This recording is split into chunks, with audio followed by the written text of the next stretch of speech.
जय हिंद मित्रांनो. आज आपण बोलणार आहे भारतामधील महान व्यक्ती, महामानव डॉक्टर बाबासाहेब आंबेडकरबद्दल. डॉक्टर बाबासाहेब आंबेडकर यांच्या वडिलांचे नाव रामजी मालोजी सकपाळ. रामजी मालोजी सकपाळ यांचा जन्म 1848 साली झाला. 1866 साली ते पलटणमध्ये म्हणजेच फौजमध्ये भरती झाले.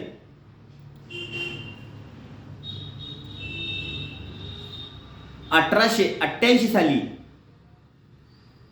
नॉर्मल हायस्कूल हेडमास्टर ही त्यांनी पदवी प्राप्त केली. 14 एप्रिल 1891 साली त्यांना मुलगा झाला, म्हणजे तोच भीमराव रामजी आंबेडकर. 1894 साली ते फौजमधून या पलटणमधून सुभेदार पदावरनं रिटायर झाले. 1896 साली ते PWAमध्ये सरकारी नोकरीत लागले. 1896 साली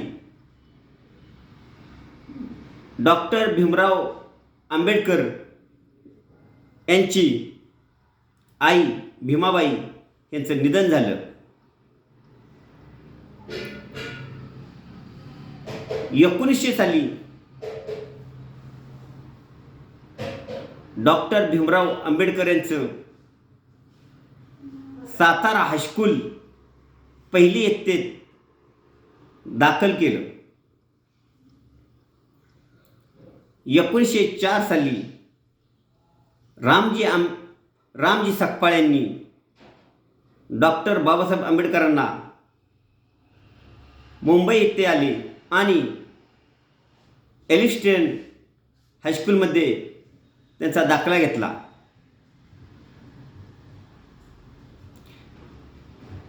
1908 साली भीमरावांचे नाव एलिस्टन कॉलेजमध्ये दाखल केले. हा झाला त्यांच्या वडिलांचा आणि त्यांचा थोडासा परिचय. त्यानंतर डॉक्टर बाबासाहेब आंबेडकरांनी फॉरेनमध्ये जाऊन आपलं शिक्षण पूर्ण केले. 32 डिग्र्या प्राप्त केल्या. त्यांनी PhD करून डॉक्टरेट हे हासिल केलं आणि भारताच्या फाळणीच्या वेळेस भारत स्वातंत्र्य झाल्यानंतर डॉक्टर बाबासाहेब आंबेडकरांनी भारताचं संविधान लिहिलं आणि त्यांना भारताचं संविधान लिहिल्यानंतर त्याला महामानव ही पदवी आहे, त्यांना बाबासाहेब ही पदवी आहे, त्यांना डॉक्टरेट ही पदवी आहे. अशा महामानवाला 14 एप्रिलला हा मानाचा होता. ह्याच महामानवानं स्त्रियाला न्याय देणं, गोरगरिबाला न्याय दिलं, दलित वर्गांना न्याय देणं हेचं कार्य केलं. अनेक चळवळी केल्या. गोरगरिबांना पाणी प्यायला भेटत नव्हतं, तिथं सत्याग्रह केलं, चळवळी केल्या आणि त्यांना ते तळ्यांचे दरवाजे पाण्याचे खुले केले. डॉक्टर बाबासाहेब आंबेडकरबद्दल जेवढं बोलल तेवढं कमी, कारण त्या व्यक्तीमुळे आज आपल्याला एक सुट्टीचा दिवस जी रविवार भेटतोय हा त्या व्यक्तीमुळेच भेटतोय. आज जे सावित्रीबाई फुले, ज्योतिबा फुले आणि डॉक्टर बाबासाहेब आंबेडकरमुळंच मुली आज शिक्षण घेतात आणि त्या योग्य पदावर उभे आहेत.